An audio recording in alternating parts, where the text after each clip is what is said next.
টিকটকে নিজেদের ফলোয়ার বাড়ানোর আশায় বা ভাইরাল হওয়ার নেশায় বিভিন্ন বিপজ্জনক কর্মকাণ্ড করে বসেন অনেকেই।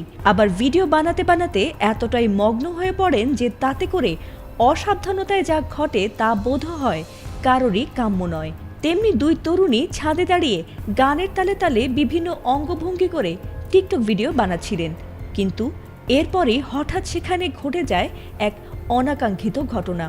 আর সেই ঘটনার মর্মান্তিক ভিডিও এবার ছড়িয়ে পড়েছে সামাজিক মাধ্যমগুলোতে।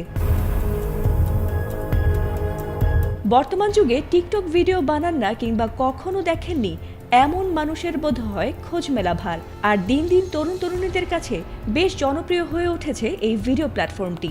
তবে এসব ভিডিও বানাতে গিয়ে অসাবধানতায় নিজেদের ভয়ানক ক্ষতি করে বসেন অনেকেই। ভাইরাল হওয়া সেই ভিডিওতে দেখা গেছে বিকেলে দুই তরুণী ছাদের কোনায় দাঁড়িয়ে মনের আনন্দে টিকটক ভিডিও বানাচ্ছিলেন, কিন্তু কে জানতো এই ভিডিওই হতে চলেছে তাদের জীবনের শেষ ভিডিও।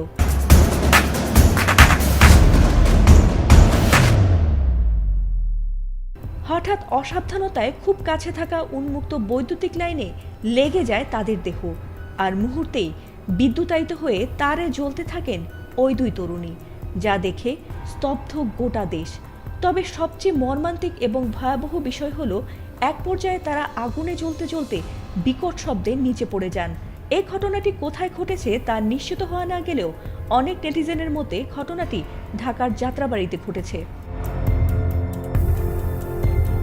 এ ঘটনার ভিডিও যিনি ধারণ করছিলেন তিনিও বোধহয় কখনোই ভাবেননি যে হঠাৎ এমন মর্মান্তিক পরিণতির সাক্ষী হতে চলেছেন। তাই ভিডিও ধারণের সময় এমন ঘটনায় তিনিও আল্লাহ আল্লাহ বলে চিৎকার করছিলেন। এদিকে ভিডিওটি ছড়িয়ে পড়তেই আতঙ্কিত হয়েছেন নেটিজেনরাও। তবে অনেকেই ভিডিওটি নিয়ে উদ্বিগ্ন হয়ে পড়েছেন, আবার অনেকেই ভিডিওটি দেখে আক্ষেপ করছেন। তবে এভাবে বিপজ্জনকভাবে টিকটকে ভিডিও বানাতে গিয়ে যে বিপদে পড়ছেন তা নিয়েও অনেক বিষোদ্গার করেছেন নেটিজেনরা। ফাতিমা সুলতানা, এটিএন বাংলা।